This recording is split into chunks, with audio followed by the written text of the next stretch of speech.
Mega family అయితే ఆనందంలో మునిగి తేలుతుందనుకోండి.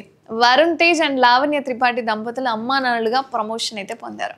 ఇక బుధవారం ఉదయం హైదరాబాద్‌లోని రెయిన్బో హాస్పిటల్‌లో లావణ్య త్రిపాఠి పన్నంటి మగబిడ్డకి జన్మనిచ్చింది.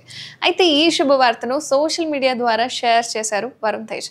దీంతో ఈ జంటకు సినీ ప్రముఖులు, అభిమానులు, నెటిజన్ల నుంచి అభినందనలైతే అసలు చెప్పతరం కాదు, వెల్లువెత్తిపోతున్నాయి.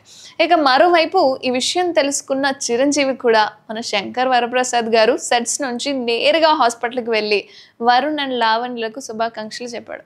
మనవడిని చేతుల్లోకి తీసుకొని లాలించారు కూడా. అనంతరం ఈ ఫోటోని ఎక్స్ వేదికగా అభిమానులతో పంచుకున్నాడు. ఇక ఈ ప్రపంచానికి స్వాగతం మై లిటిల్ వన్, కొణిదెల కుటుంబంలో పుట్టిన బేబీకి హృదయపూర్వక స్వాగతం. అలాగే తల్లిదండ్రులుగా ప్రమోట్ అయిన వరుణ్ తేజ్, లావణ్య త్రిపాఠిలకు నా హృదయపూర్వక శుభాకాంక్షలు. అండ్ నాగబాబు, పద్మజలు తాత నానమ్మలుగా పదోన్నతి పొందడం చాలా సంతోషంగా ఉంది.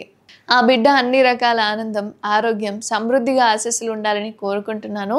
మీ ప్రేమ, ఆశీర్వాదాలు ఎల్లప్పుడూ మా బిడ్డకు ఉంటాయి అని ఆశిస్తున్నామంటూ చిరంజీవి రాసుకొచ్చారు. ప్రస్తుతం చిరంజీవి షేర్ చేసిన ఫోటో అయితే నెట్టింట తెగ వైరల్గా మారిపోయింది. ఇక మెగా అభిమానులు ఈ ఫోటోను తెగ షేర్ చేస్తున్నారు కూడా. అలాగే లావణ్యకు అండ్ వరుణ్కి అభినందనలు కూడా చెప్తున్నారు.